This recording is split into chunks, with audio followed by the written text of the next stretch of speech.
그날 내 안에 박힌 건 아주 길고 깊은 것이었습니다.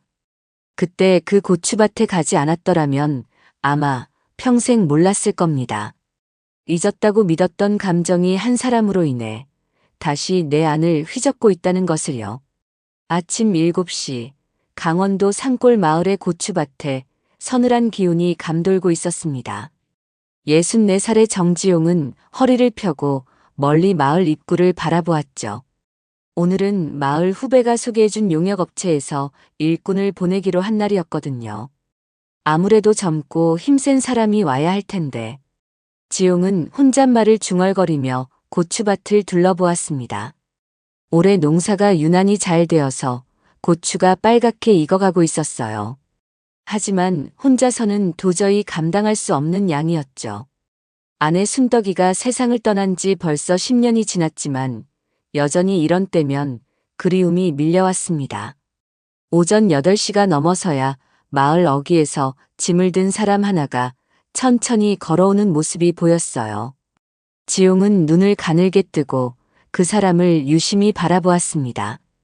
그런데 가까이 다가올수록 뭔가 이상했어요. 예상했던 젊은 남성이 아니라 60대 초반으로 보이는 여성이었거든요.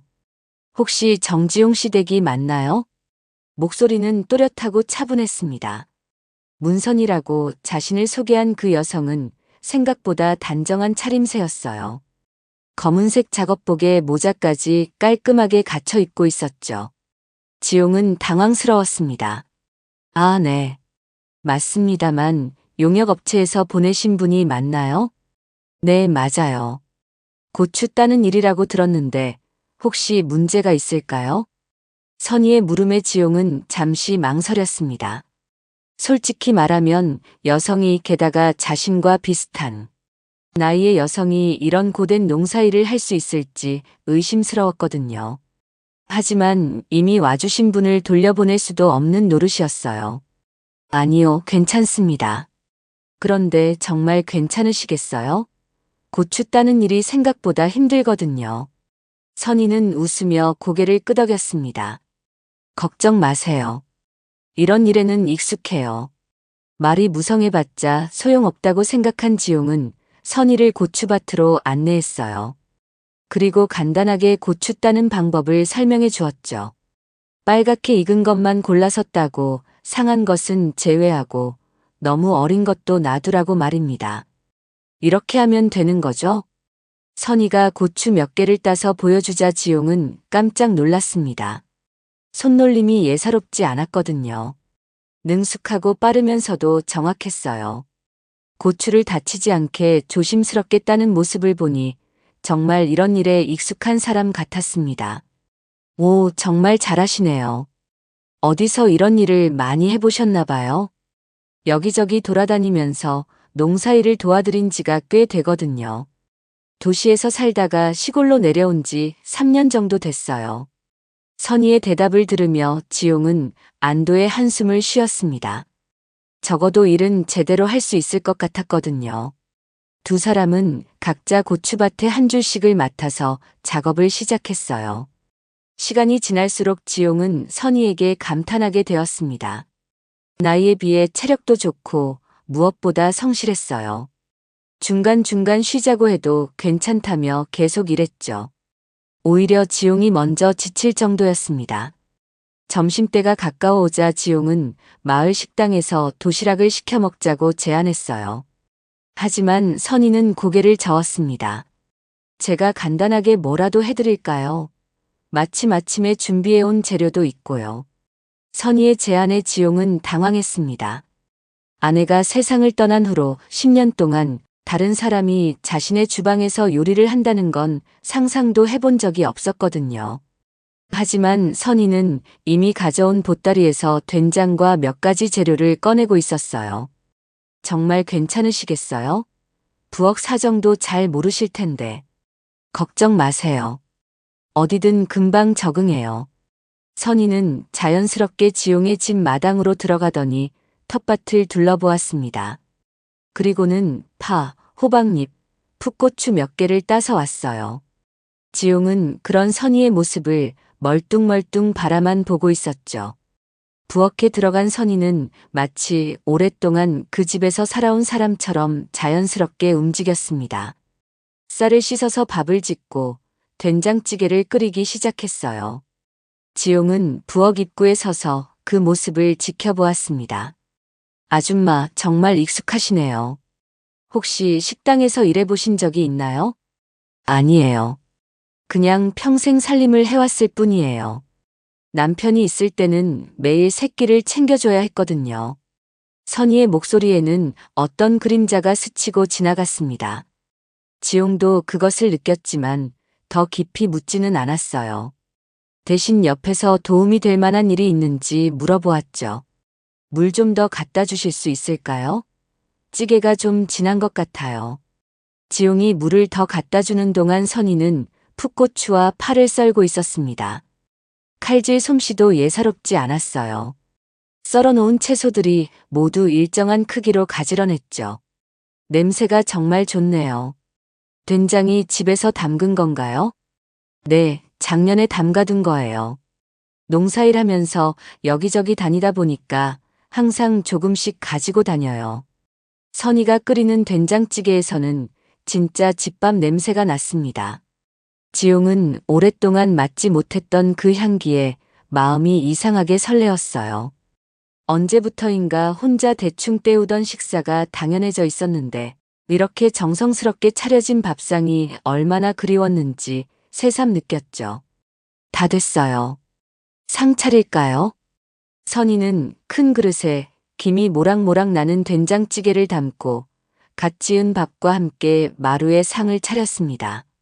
거기에 아침에 절인 김치까지 곁들이니 제법 푸짐한 한 상이 되었어요. 정말 맛있겠네요. 이렇게 해주셔서 고맙습니다.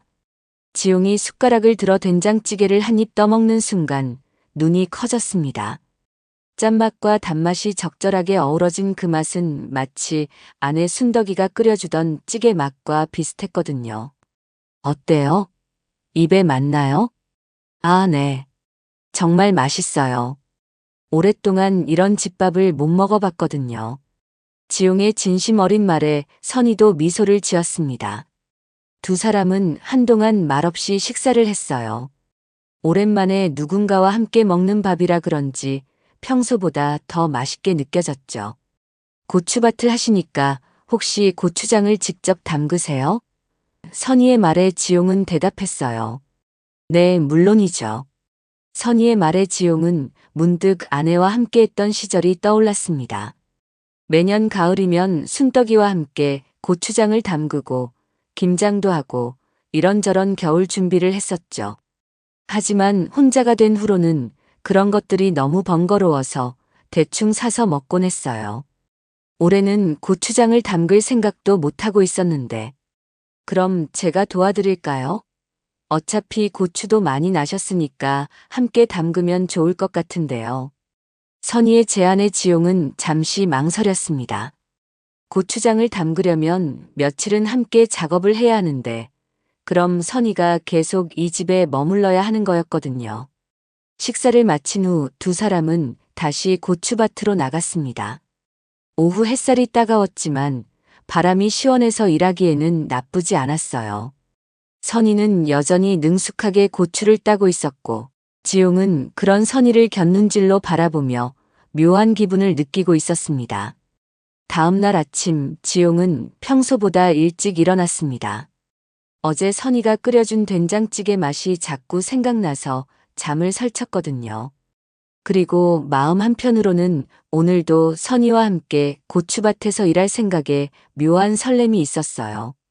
오늘은 내가 점심을 해드려야지. 지용은 혼잣말을 중얼거리며 부엌에서 간단히 아침을 준비했습니다. 어제 선희가 남겨둔 찌개를 데워서 먹으려고 했죠. 하지만 가스레인지에 불을 켜는 순간 마당에서 누군가의 목소리가 들려왔어요. 정지용 씨 계세요? 지용이 마당으로 나가보니 처음 보는 남성 한 명이 서 있었습니다. 40대 초반 정도로 보이는 그 사람은 작업복을 입고 있었어요. 네, 저인데요. 누구세요? 아, 안녕하세요. 용역업체에서 보낸 김철수라고 합니다. 오늘부터 고추 따는 일을 도와드리러 왔어요. 지용은 어리둥절했습니다. 어제 온 선이는 어디 가고 왜 다른 사람이 온 거죠? 잠깐만요. 어제 여자분이 와서 일했는데 그분은 어디 가셨나요? 철수는 잠시 머뭇거리더니 대답했습니다. 아, 그분 말씀이시군요. 용역업체와 문제가 좀 있었다고 들었어요. 그래서 갑자기 다른 곳으로 가게 됐다고 하더라고요. 문제라니 무슨 문제요? 자세한 건 저도 잘 모르겠어요. 회사에서도 자세히 말해주지 않았거든요. 지용의 마음이 갑자기 무거워졌습니다. 선희에게 무슨 일이 생긴 건 아닌지 걱정이 되었어요. 어제까지만 해도 함께 고추장을 담그자고 했던 그 사람이 갑자기 사라져 버렸으니까요. 혹시 어느 농장인지 아세요? 글쎄요. 마을 너머 큰 농장이라고만 들었는데 철수는 성실해 보이는 사람이었습니다. 하지만 지용은 자꾸만 선희 생각이 났어요. 어제 함께 나눈 된장찌개도 고추밭에서 나눈 대화도 모든 게 꿈같이 느껴졌죠. 일은 어제 하신 분과 똑같이 하면 됩니다. 빨간 고추만 따고 상한 건 빼고요. 지용은 철수에게 일을 시키고는 혼자 고추밭 한 구석에서 작업을 했습니다. 하지만 마음이 자꾸 딴 데로 갔어요. 선희가 서 있던 자리를 보면서 어제의 기억을 되짚어 보았죠. 점심시간이 되자 지용은 철수에게 마을 식당에서 도시락을 사오라고 돈을 주었습니다. 혼자 남은 고추밭에서 지용은 깊은 한숨을 쉬었어요. 진짜 하루 만에 이렇게 허전할 줄 몰랐네. 지용은 자신도 모르게 중얼거렸습니다. 겨우 하루 함께 일했을 뿐인데 선희가 없으니까 고추밭이 휑하게 느껴졌거든요. 어제 선희가 따준 고추들을 보면서 그 사람의 꼼꼼한 손길이 생각났어요. 오후 내내 지용은 일에 집중할 수 없었습니다. 철수는 성실하게 일했지만 뭔가 아쉬움이 계속 남았어요. 어제 선희와 나눈 자연스러운 대화도 함께 먹은 맛있는 식사도 그리웠죠. 해가 지자 철수는 인사를 하고 돌아갔습니다. 혼자 남은 지용은 집으로 들어가서 저녁을 준비했어요. 냉장고에서 어제 선희가 끓여준 된장찌개를 꺼내서 데웠죠. 맛은 똑같네. 하지만 혼자 먹는 찌개는 어제만큼 맛있지 않았습니다. 함께 먹을 사람이 없으니까 음식도 싱거웠어요. 지용은 밥을 반도 못 먹고 숟가락을 놓았습니다. 그날 밤 지용은 잠을 이루지 못했어요. 선희에게 무슨 일이 생겼을까 걱정도 되고 다시 볼 수 있을까 하는 아쉬움도 컸죠. 창밖으로 보이는 고추밭을 바라보며 어제의 기억을 떠올렸습니다. 이틀째 되는 날 아침, 지용은 마을 후배인 최일석을 찾아갔습니다. 선희에 대한 소식을 더 자세히 알아보고 싶었거든요. 일석아, 그 용역업체에서 온 여자분 말인데 무슨 문제가 생긴 거야? 일석은 담배를 한 모금 빨고는 고개를 끄덕였습니다. 형, 내가 알아봤는데 큰일 났더라고. 용역업체랑 얘기가 달라져서 어제부터 다른 농장으로 갔는데 문제는 그 농장 주인이 좀 이상한 사람이래. 이상하다니 뭐가? 일꾼들한테 함부로 대한다는 얘기가 있었어. 특히 나이 든 여자분들한테는 더 심하다고 하더라고. 지용의 얼굴이 굳어졌습니다. 선희가 그런 곳에서 힘든 일을 겪고 있다는 생각에 마음이 불편했어요. 그 농장이 어딘지 알아? 산 너머 큰 비닐하우스 있는 곳이야. 토마토 농장인데 거기 주인이 성격이 좀 괴팍하다고 소문났어.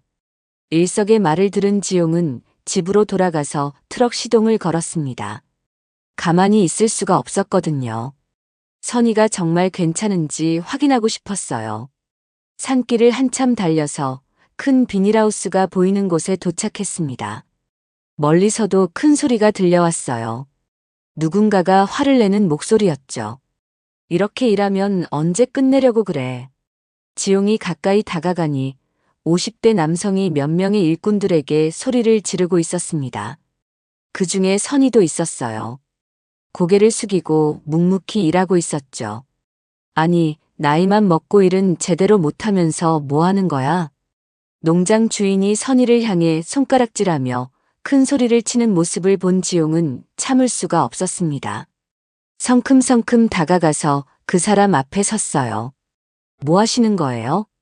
당신 누구야? 여기 관계자야? 저분은 제가 아는 분인데 왜 그렇게 말씀하시는 거죠? 농장 주인은 코웃음을 쳤습니다. 아는 분? 그럼 데려가세요. 일도 제대로 못하면서 뭘 바라는 거야. 지용의 얼굴이 빨갛게 달아올랐습니다. 하지만 참고 선희에게 다가갔어요. 선희 씨, 괜찮으세요? 선희는 깜짝 놀라며 지용을 바라보았습니다. 어떻게 여기까지? 걱정돼서 왔어요. 일 그만하고 같이 가요. 하지만 아직 됐어요. 가죠. 지용은 선희의 손을 잡고 농장 밖으로 나왔습니다. 뒤에서 농장 주인이 뭐라고 소리쳤지만 신경 쓰지 않았어요. 중요한 건 선희가 그런 곳에서 벗어나는 것이었죠. 트럭에 타서 한참을 달린 후에야 지용은 말을 꺼냈습니다. 많이 힘드셨죠? 선희는 창밖을 바라보며 작은 목소리로 대답했습니다. 괜찮아요. 이런 일에는 익숙해요. 익숙하다고 해서 당연한 건 아니에요. 사람을 사람답게 대해야죠. 지용의 진심 어린 말에 선희의 눈가가 촉촉해졌습니다. 오랫동안 혼자 이런저런 어려움을 겪어오면서 누군가가 자신을 걱정해주는 일이 거의 없었거든요. 정말 고마워요. 그런데 이러면 지용 씨만 손해보는 거 아닌가요? 무슨 손해요? 어차피 고추 따는 일은 해야 하는 거니까 함께 하면 되죠. 지용의 자연스러운 말에 선희는 안도의 한숨을 쉬었습니다. 트럭이 고추밭이 있는 마을로 들어서자 익숙한 풍경이 보였어요. 이상하게도 마음이 편안해졌죠. 그날 저녁 지용은 평소보다 일찍 일을 마쳤습니다. 선희가 다시 돌아왔다는 기쁨도 있었지만 오늘 있었던 일로 마음이 복잡했거든요. 고추밭 옆 평상에 앉아서 멀리 산을 바라보고 있는데 선희가 삼겹살과 막걸리를 들고 나타났어요. 오늘 고생 많으셨어요. 제가 감사의 마음으로 저녁 준비했어요. 그럴 필요 없었는데. 제가 뭔가 해드려야죠. 그때 된장찌개도 끓여주셨는데. 괜찮아요. 오늘 저를 도와주셨잖아요. 선희는 간이 석쇠를 가져와서 삼겹살을 굽기 시작했습니다. 고추밭에서 따온 풋고추와 마늘도 함께 구웠어요. 지용은 막걸리를 따르며 선희를 바라보았죠. 선희 씨는 어떻게 이런 일을 하게 되셨어요? 원래 농사일을 하셨나요? 선희는 잠시 고민하더니 입을 열었습니다. 사실 저는 서울에서 살았어요. 남편이 사업을 했거든요.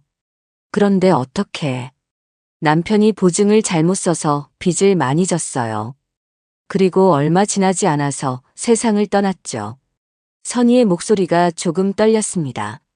지용은 조심스럽게 물어보았어요. 많이 힘드셨겠네요. 빚은 제가 다 갚아야 했어요. 집도 팔고 가게도 정리했죠. 그런데 그것만으로는 부족했어요. 그래서 이렇게 여기저기 다니면서 일하게 된 거예요. 지용은 선희의 이야기를 들으며 마음이 아팠습니다.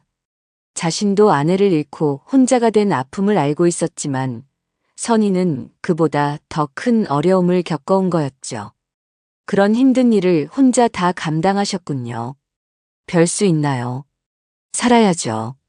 선희는 담담하게 말했지만 그 속에 담긴 아픔을 지용은 느낄 수 있었어요. 고기가 익어가는 소리가 둘 사이의 침묵을 채웠죠. 저도 아내를 잃고 10년 동안 혼자 살았어요. 지용이 조심스럽게 자신의 이야기를 꺼냈습니다. 암으로 5년 동안 투병하다가 세상을 떠났거든요. 그때는 정말 세상이 무너지는 것 같았어요.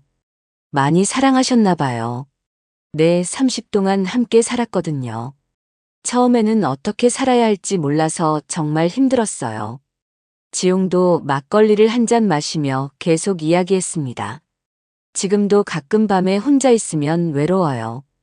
특히 이런 농사철에는 아내가 많이 그리워지죠. 두 사람은 서로의 아픔을 나누며 막걸리를 마셨습니다. 붉게 익은 고추들이 저녁 햇살에 더욱 빨갛게 보였어요. 선희의 얼굴도 막걸리 때문인지 살짝 붉어져 있었죠. 사람 일이 참 묘해요. 이렇게 만나게 될 줄 몰랐는데. 선희의 말에 지용도 고개를 끄덕였습니다. 정말 그래요. 어제까지만 해도 혼자였는데 이렇게 함께 이야기할 사람이 생기다니. 해가 완전히 지고 나서야 두 사람은 자리를 정리했습니다. 선희는 농막에서 자겠다고 했지만 지용은 마음이 편하지 않았어요.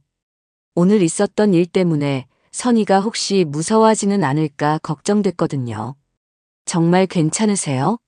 혹시 불편한 게 있으면 언제든 말씀하세요. 고마워요. 정말 오랜만에 편안한 저녁이었어요. 선희의 미소를 보며 지용도 마음이 따뜻해졌습니다. 오늘 하루가 어떻게 지나갔는지 모를 정도로 빨랐지만 선희와 함께 보낸 시간은 참 소중하게 느껴졌어요. 그날 밤 11시쯤 갑자기 하늘에서 굵은 빗방울이 떨어지기 시작했습니다. 처음에는 조금씩 내리던 비가 점점 세져서 나중에는 폭우가 되었어요. 지용은 침실에서 창문을 열고 밖을 내다보았죠. 이런 비가 올 줄 몰랐는데 농막에서 자고 있을 선희가 걱정되었습니다. 농막은 오래된 건물이라서 비가 많이 오면 여기저기 물이 셀 수 있거든요. 지용은 우산을 들고 밖으로 나갔어요. 농막 앞에 도착하니 정말로 천장에서 물이 떨어지고 있었습니다. 선희는 여기저기 대야와 양동이를 놓고 물을 받고 있었어요. 선희 씨, 괜찮으세요? 아, 지용 씨 죄송해요. 밤늦게 소란을 피워서. 무슨 그런 말씀을. 이런 비에 여기서 못 주무시겠어요. 집으로 오세요. 아니에요, 괜찮아요. 조금만 기다리면. 하지만 그때 천장에서 더 큰 물방울이 떨어지면서 선희의 이불이 젖었습니다. 지용은 더 이상 두고 볼 수 없었어요. 됐어요. 짐 챙기시고 집으로 가요. 이런 비에 여기서 주무시면 안 돼요. 지용의 단호한 말에 선희는 더 이상 거절할 수 없었습니다. 간단한 짐을 챙겨서 지용의 집으로 향했어요. 비가 너무 세게 와서 짧은 거리도 흠뻑 젖었죠. 타월 드릴게요. 옷도 갈아입으세요. 지용은 선희에게 깨끗한 타월과 아내의 옷을 꺼내 주었습니다. 10년 동안 정리하지 못하고 그대로 둔 옷들이었어요. 이거 입으세요. 크기가 맞을 거예요. 선희는 잠시 망설이더니 옷을 받았습니다. 정말 괜찮으세요? 이렇게까지 해주시면. 괜찮아요. 어차피 빈 방도 있으니까 편하게 쉬세요. 하지만 선희가 방에 들어가서 옷을 갈아입고 나오자 지용은 당황했습니다. 객실 침대에서도 물이 새고 있었거든요. 오래된 집이라서 비가 많이 오면 여러 곳에서 물이 샜어요. 어떻게 하죠? 여기서도 물이 새네요. 지용은 난감했습니다. 집에서 물이 새지 않는 곳은 자신의 침실뿐이었거든요. 하지만 선희를 혼자 거실에 둘 수도 없는 상황이었어요. 죄송한데 제 방에서 주무시는 게 어떨까요? 제가 거실에서 잘게요. 안 돼요. 제가 거실에서 잘게요. 거실도 물이 새요. 정말 다른 방법이 없어요. 결국 두 사람은 지용의 침실에서 함께 자기로 했습니다. 지용은 이불 하나를 바닥에 깔고 선희는 침대에서 자기로 했어요. 하지만 둘 다 잠이 오지 않았죠. 정말 괜찮으세요? 불편하시면 말씀하세요. 아니에요, 괜찮아요. 그런데 지용 씨는 괜찮으세요? 네, 저도 괜찮아요. 하지만 실제로는 둘 다 마음이 편하지 않았습니다. 같은 방에 있다는 것 자체가 어색했거든요. 밖에서는 계속 비가 내리고 있었고 그 소리만이 방 안의 정적을 깨뜨렸어요. 지용 씨. 네. 오늘 정말 고마웠어요. 저한테 이렇게 잘해주시는 분이 없었거든요. 선희의 목소리에는 감사함이 가득했습니다. 지용도 마음이 따뜻해졌어요. 저야말로 고마워요. 혼자 사는 게 이렇게 외로운 줄 몰랐는데 선희 씨가 오셔서 집이 훨씬 따뜻해진 것 같아요. 정말요? 네, 정말이에요. 어제 오늘 선희 씨와 함께 보낸 시간이 지난 10년보다 더 즐거웠어요. 지용의 솔직한 고백에 선희는 가슴이 두근거렸습니다. 자신도 모르게 이 따뜻한 사람에게 마음이 기울어지고 있었거든요.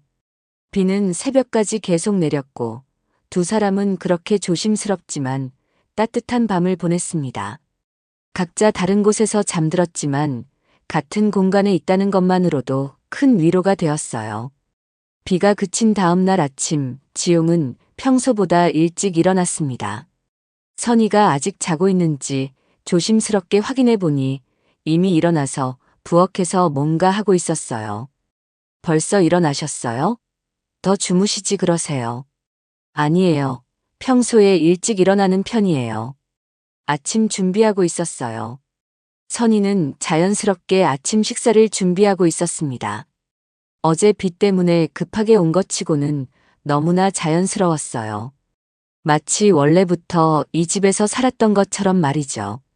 농막은 어떤가요? 물이 많이 샜나요? 좀 심하긴 해요. 오늘 정리해야겠어요. 지용은 고개를 끄덕이며 말했습니다. 그럼 일하실 동안 여기서 주무세요. 어차피 빈 방도 있고요. 정말 괜찮으세요? 너무 폐가 될 것 같은데. 무슨 말씀이세요?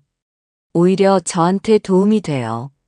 혼자 사는 집이 이렇게 활기차니까 좋아요. 그날부터 선희는 지용의 집에서 머물게 되었습니다. 아침에는 함께 고추밭에 나가서 일하고, 점심은 선희가 해주고, 저녁에는 둘이 함께 준비했어요. 마치 오래된 부부처럼 자연스러운 일상이었죠. 고추가 정말 많이 익었네요. 이제 고추장 담글 때가 된 것 같은데요. 선희의 말에 지용도 고개를 끄덕였습니다. 그러게요. 혼자서는 엄두도 못 냈는데 선희 씨가 도와주시면 할 수 있을 것 같아요. 그럼 내일부터 준비할까요? 고추 말리는 것부터 시작해야 해요. 다음 날부터 두 사람은 본격적으로 고추장 담그기 작업에 들어갔습니다. 먼저 잘 익은 고추를 따서 꼭지를 제거하고 깨끗하게 씻었어요. 그 다음에는 햇볕에 말리는 작업이었죠. 이렇게 펼쳐놓으면 사흘 정도면 바짝 마를 거예요. 선희는 고추 말리는 일에 정말 능숙했습니다. 고추들이 골고루 마를 수 있도록 자주 뒤집어주고 비가 올 것 같으면 미리 걷어들이기도 했어요.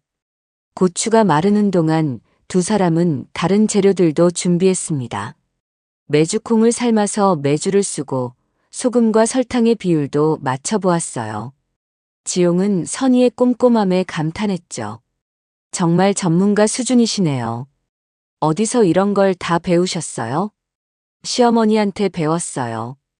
결혼하고 나서 10년 동안 매년 함께 담갔거든요. 선희의 얼굴에 잠시 그리움이 스쳤습니다.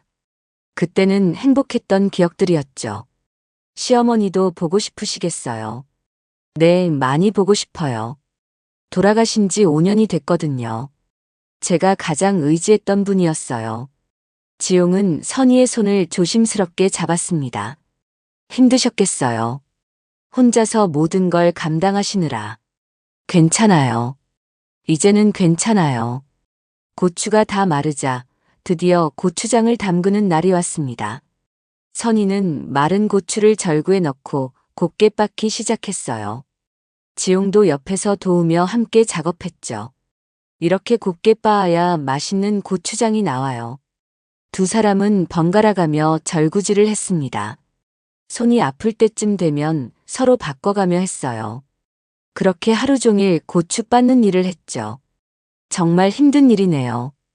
혼자였다면 엄두도 못 냈을 거예요. 함께 하니까 할만해요. 그리고 이렇게 정성스럽게 만든 고추장은 정말 맛있거든요. 이틀째 되는 날에는 빻은 고춧가루에 메주, 소금, 설탕을 넣고 버무리는 작업을 했습니다. 선희는 맛을 보면서 간을 맞춰갔어요. 어때요? 맛 좀 봐주세요. 지용이 고추장을 조금 찍어서 맛보니 정말 일품이었습니다. 와, 정말 맛있어요. 이런 고추장은 처음 먹어봐요. 다행이에요. 내년까지 드실 수 있을 만큼 넉넉하게 담갔어요. 고추장을 항아리에 담고 나니 벌써 저녁이 되었습니다. 두 사람은 지친 몸을 이끌고 저녁 준비를 했어요. 오늘은 지용이 나서서 김치찌개를 끓였죠. 제가 할게요. 선희 씨는 하루 종일 고생하셨잖아요. 고마워요. 그런데 지용 씨도 똑같이 일했는데. 괜찮아요. 가끔은 제가 해드리고 싶어요. 저녁을 먹으며 두 사람은 오늘 하루를 돌아보았습니다. 함께 일하면서 더욱 가까워진 것 같았어요. 우리 꼭 가족 같은 기분이에요. 지용의 말에 선희도 미소를 지었습니다. 저도 그래요. 이런 마음이 드는 게 얼마만인지. 그날 밤 선희는 객실에서 잠들었습니다. 물 새는 곳은 모두 수리가 끝났거든요. 하지만 두 사람 다 잠이 오지 않았어요. 서로에게 점점 깊어지는 마음 때문이었죠. 며칠이 더 지나면서 두 사람의 일상은 완전히 하나가 되었습니다. 아침에 일어나면 선희가 아침을 준비하고 지용은 고추밭 상태를 확인했어요. 함께 밭에 나가서 일하고 점심은 밭에서 도시락으로 먹었죠. 날씨가 정말 좋네요. 고추들이 더 빨갛게 익어가고 있어요. 그러게요. 올해는 정말 풍년인 것 같아요. 저녁에는 둘이 함께 요리를 하며 하루 있었던 일들을 이야기했습니다. 지용은 선희가 없었던 지난 10년이 얼마나 외로웠는지 새삼 깨달았어요. 선희 씨가 오신 후로 하루하루가 정말 즐거워요. 이런 기분이 드는 게 얼마만인지. 저도 마찬가지예요. 혼자 떠돌아다니면서 일할 때는 내일이 어떨지 불안했는데 지금은 매일이 기대되고 편안해요. 두 사람은 서로를 바라보며 미소를 지었습니다. 말하지 않아도 서로의 마음을 알 수 있었어요. 고추 수확이 끝나갈 무렵이 되자 아침 저녁으로 제법 쌀쌀해졌습니다. 지용은 마음 한편으로 아쉬움이 들었습니다. 고추 농사가 끝나면 선희가 또 다른 곳으로 떠날지도 모른다는 생각 때문이었죠. 고추 농사가 거의 끝나가네요. 그러게요. 정말 빨리 지나간 것 같아요. 선희도 마찬가지 생각이었습니다. 이곳에서의 생활이 너무 편안하고 행복했기 때문에 떠나고 싶지 않았거든요. 하지만 농사가 끝나면 자신이 여기 있을 이유가 없어지는 거였죠. 지용의 마음은 더 복잡해져 갔습니다. 농사가 끝났으니 이제 선희와 헤어져야 할 시간이 다가온 거였죠. 그날 저녁 지용은 마을에 나가서 와인 한 병을 사왔습니다. 그리고 평소보다 정성스럽게 저녁을 준비했어요. 오늘은 특별한 날로 만들고 싶었거든요. 오늘 뭔가 특별한 날인가요? 선희가 물어보자 지용은 잠시 망설이다가 대답했습니다. 네, 특별한 날이에요. 선희 씨와 함께한 시간을 기념하고 싶어서요. 저녁을 먹고 나서 두 사람은 와인을 마시며 이야기를 나눴습니다. 선희 씨, 이제 농사가 끝났는데 앞으로 어떻게 하실 거예요? 지용의 조심스러운 질문에 선희는 잠시 고민했습니다. 글쎄요. 아직 정확히 정하지 못했어요. 혹시 여기서 계속 지내실 생각은 없으세요? 지용의 말에 선희는 깜짝 놀랐습니다. 여기서요? 네, 저와 함께요. 이렇게 말씀드리는 게 갑작스럽긴 하지만 지용은 용기를 내어 계속 말했습니다. 선희 씨와 함께 보낸 이 몇 달이 제 인생에서 가장 행복한 시간이었어요. 혼자 살면서 얼마나 외로웠는지 이제야 깨달았거든요. 선희의 눈에 어느새 눈물이 고였습니다. 자신도 같은 마음이었거든요. 저도 마찬가지예요. 이곳에서 지용 씨와 함께 보낸 시간이 정말 소중했어요. 그럼. 지용은 무릎을 꿇고 선희의 손을 잡았습니다. 저와 결혼해 주세요. 이제는 아내로 함께 있어줄 수 있겠어요? 선희는 눈물을 흘리며 고개를 끄덕였습니다. 네, 좋아요. 저도 지용 씨와 함께하고 싶어요. 두 사람은 꼭 껴안으며 조심스레 입을 맞췄습니다. 한 달 후 두 사람은 마을 회관에서 작지만 따뜻한 결혼식을 올렸습니다. 마을 사람들이 모두 축하해 주었고 후배 최일석이 주례를 맡았어요. 이 고추밭에서 제 인생의 마지막 봄을 만났어요. 선희는 결혼식 후 사람들에게 이렇게 말했습니다. 쉰을 넘어서도 이런 사랑을 할 수 있다는 게 믿어지지 않아요. 지용 씨를 만나서 정말 행복해요. 지용도 마찬가지였습니다. 아내를 잃고 10년 동안 혼자 살면서 다시는 사랑할 수 없을 거라고 생각했어요. 하지만 선희 씨가 제 마음에 다시 봄을 가져다 주었어요. 그해 겨울, 두 사람은 함께 고추장을 담그며 새로운 인생을 시작했습니다. 고추밭에서 시작된 늦은 사랑은 이제 평생을 함께할 동반자가 되었어요. 눈 내리는 창밖을 바라보며 두 사람은 서로의 손을 꼭 잡고 미래를 꿈꾸었습니다. 오늘도 귀한 시간 내어 끝까지 시청해주신 여러분 진심으로 감사드립니다. 구독과 좋아요 눌러주시면 부자 되실 거예요. 그리고 여러분의 의견도 댓글로 많이 남겨주세요. 감사합니다.